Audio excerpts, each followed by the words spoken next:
So, with Star Trek, the episode by any other name, we have some interesting aspects of science fiction here. Of course, it's a science fiction series you can expect, but also one of these that, if there's any a flaw here, it's the tone of the show, which does happen quite a bit, and maybe it's just an element of the era in which it was made or what have you, but goes from very serious horror really to everything's funny and let's move on.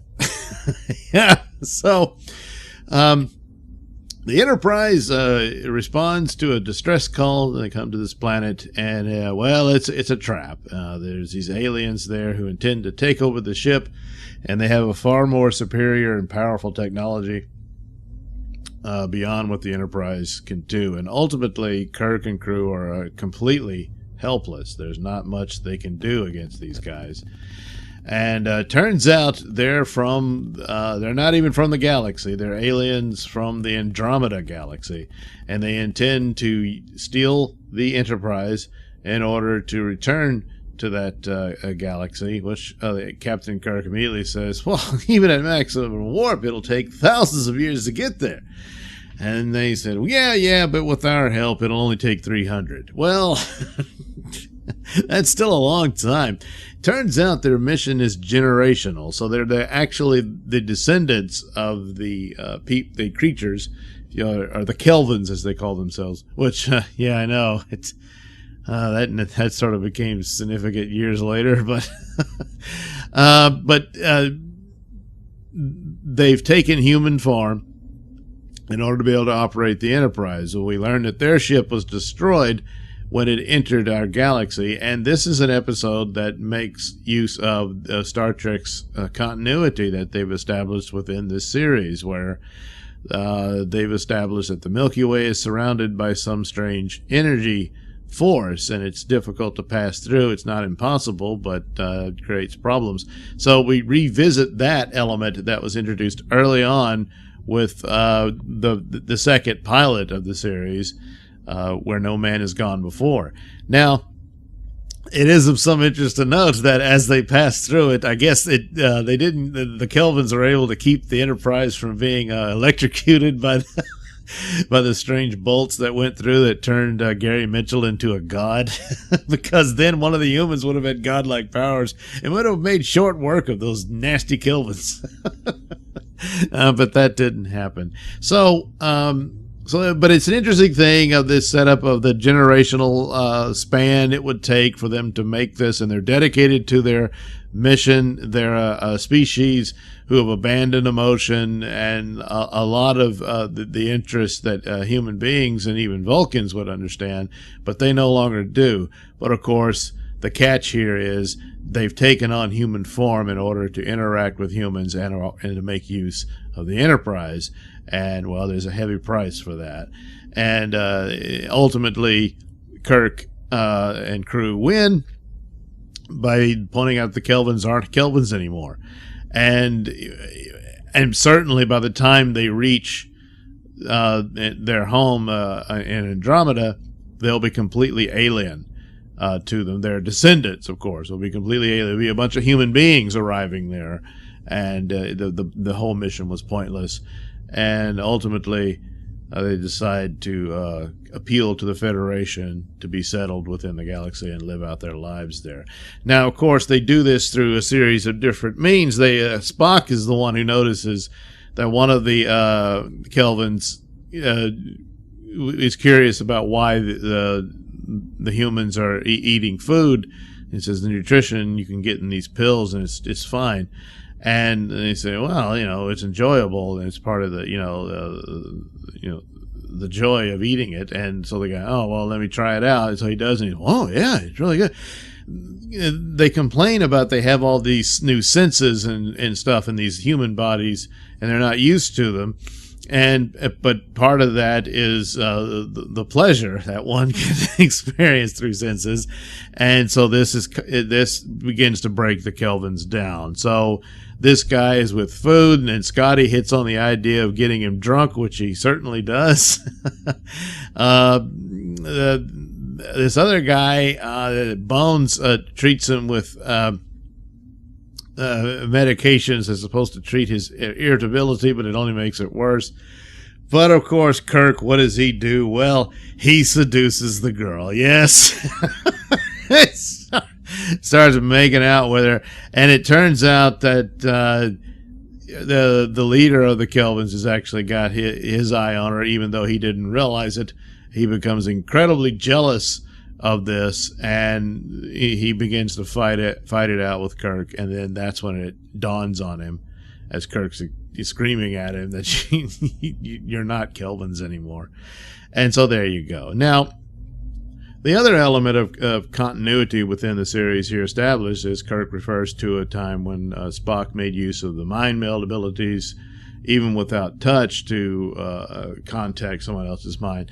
And so here again, Spock does this with one of the Kelvins. He pays a heavy price at first, but it ultimately benefits them because he understands just how alien the Kelvins are in their true form, and that now they're human for all intents and purposes, and they're able to use that against them. And it all works out, but it works out in a way that's done up for laughs in a lot of ways. Of course, Scotty getting the other guy drunk, Bones making the other guy irritated, and and the jealousy of the leader, and Kirk putting the moves on the girl, and all this stuff. And it's kind of silly and all of that, and yet at the opening of it, there's two red shirts, well, a red shirt and a red skirt that beams down with Kirk, Spock, and Bones.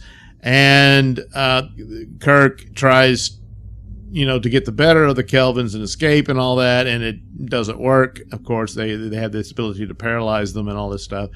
And so the leader decides, well, Kirk, I'm going to have to punish you, and I know the punishment is going to not to punish you personally, but your crew. And of course, this is very true for Kirk. And so he picks the red shirt and red skirt. And there's a scene there where the red skirt girl comes up to Kirk, and she's scared. She's like, and there's nothing he can do. And he's helpless sitting there, and he's like begging the leader, I should be the one to get whatever punishment you have, because I'm in charge and all that. And the leader said, nah, to make this work, of course, he needed to keep Kirk because they end up saying they needed the command crew to run the ship and all that. So what they do is they use this device that reduces the two crewmen down to their base elements of this sort of this perfect geometric shape. I forget what the name of it is, down to just very simple pieces of matter there. And he holds up and says, now, of course, they had the ability to restore them, but he crushes one of them right in front of Kirk. And then when he reveals which one survived, well, it was the man. So the scared girl, who was very worried about all this, is now dead. He crushed her to pieces. And Kirk is just devastated, and really understandably.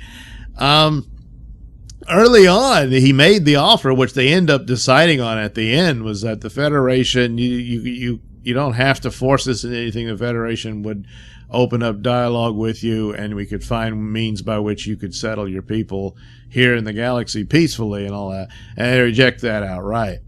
And they say, we're here to conquer and all this sort of stuff. So at the end, that's where they end up, and it's all kind of silly, but it's, we're only talking a matter of hours since this happened. And so I just don't think Kirk would really be in the mood for any kind of, and certainly not with that guy.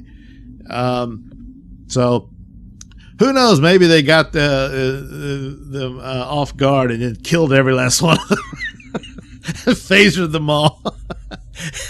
But no, probably not. But it's a bit of a leap there that happens, and a lot of times Star Trek and other shows, like I said, from the era and whatnot, we got to end on a freeze frame joke or something like that. They don't quite do that here, but it's like this is something that really terrible happened. It's performed well at the scene, and Kirk's all crushed and ruined. And then by the end, it's like, oh, well, we'll drop him off on that planet we found them on, and they'll be happy. It's like, meanwhile, you got to do your captain's duty and contact the family of this poor woman and say, well, I'm terribly sorry to tell you, but some crazy alien turned her into a block of salt and crushed her to pieces. I mean, what happened to the crazy alien? Well, I settled him down on some planet. So that's that's quite a big flaw in the way this is presented. So that's just too bad, I guess. But other than that, it's an enjoyable episode of Star Trek and whatnot. But that one right there is something you kind of wish, I understand the position they're in, and that this is their mission with the Federation and whatnot. But man, that would have been a really tough one to do after what just happened. So anyway, there you go. By any other name. All right. Thank you for watching and listening. Why not like and subscribe and check out that link description below. That'll take you to my mini stores that have plenty of goodies for you. Hats, mugs, stickers, posters, all that goody stuff. Plus, you can head over to indieplanet.com and pick up a copy of my comic book Night Night. Oh, yeah. Plus, you can also catch my podcast, Mr Nailsin Show, over at RadioMisfits.com. And you can also watch my videos on my channel at BitChute. That's the Mr Nailsin channel on BitChute.com.